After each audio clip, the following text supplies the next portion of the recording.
പ്രധാനമന്ത്രി നരേന്ദ്രമോദി ഇന്ത്യയിലെ കരുത്തനായ ദേശീയ നേതാവെന്നും ജനങ്ങൾക്ക് ആത്മവിശ്വാസം പകർന്നു നൽകുന്ന ജനസേവകനാണെന്നും ഗുജറാത്തിലെ പ്രമുഖ മുസ്ലിം വിഭാഗമായ ദാവൂദി ബെഹ്റ നേതാവ് അസീസ് കാംബ്വാല പറഞ്ഞു.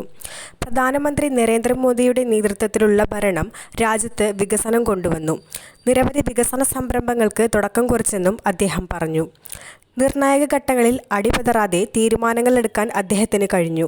രാജ്യത്തിന് നരേന്ദ്രമോദിയുടെ നേതൃത്വത്തിൽ ഉയരങ്ങൾ കീഴടക്കാൻ സാധിക്കുമെന്നും ബെഹ്റ സമൂഹം അദ്ദേഹത്തെ ആരാധിക്കുന്നുവെന്നും പിന്തുണയ്ക്കുന്നുവെന്നും ദാവൂദി ബെഹ്റ സമാജ് സെക്രട്ടറി കൂടിയായ അസീസ് പറഞ്ഞു.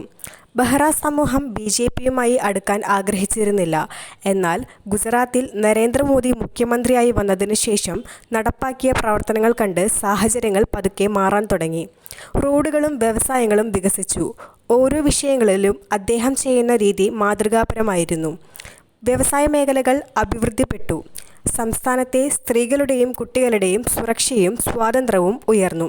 ബെഹ്റ വിഭാഗത്തിലെ അൽവി, സുലൈമാനി, ദാവൂദി വിഭാഗങ്ങൾ മോദിക്കൊപ്പമാണെന്ന് അൽവി ബെഹ്റ സമുദായത്തിലെ പ്രമുഖനായ സബീൻ സോറംഗ് വാല ചൂണ്ടിക്കാട്ടി. മോദിയെയും BJPയെയും മുസ്ലിം വിരുദ്ധരാക്കി നടത്തിയ പ്രചരണങ്ങളിൽ നേരത്തെ കുടുങ്ങിയിട്ടുണ്ടായിരുന്നുവെന്നും അദ്ദേഹം പറഞ്ഞു. കഴിഞ്ഞ വർഷം മുംബൈയിൽ ദാവൂദി ബെഹ്റ ഇൻസ്റ്റിറ്റ്യൂട്ട് ഉദ്ഘാടനം ചെയ്ത് പ്രധാനമന്ത്രി മോദിയായിരുന്നു. ഞാനും ബെഹ്റ സമൂഹത്തിലെ ഒരംഗമാണെന്ന് നരേന്ദ്രമോദി പറഞ്ഞിരുന്നു. അദ്ദേഹം ആ വാക്ക് എന്നും പാലിക്കുന്നതിൽ നന്ദിയുണ്ടെന്ന് സോറംഗ് വാല കൂട്ടിച്ചേർത്തു.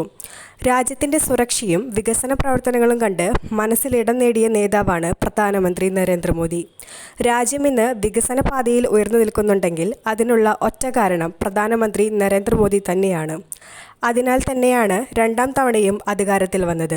വർഗീയവാദിയെന്ന പേരിൽ അദ്ദേഹത്തെ ആക്ഷേപിക്കുമ്പോഴും ഇത്തരത്തിൽ ഒരു മുസ്ലിം സമൂഹം പ്രധാനമന്ത്രിയെ പ്രശംസിക്കുന്നുണ്ടെങ്കിൽ അത് പ്രധാനമന്ത്രി നൽകിയ പിന്തുണയും നല്ല പ്രവർത്തനങ്ങളും കൊണ്ടാണ്.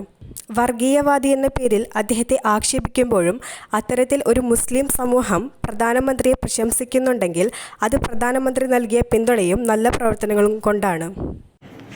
കൂടുതൽ വാർത്തകൾ അറിയുവാനായി ഈ ചാനൽ സബ്സ്ക്രൈബ് ചെയ്ത് ഫോളോ ചെയ്യുക.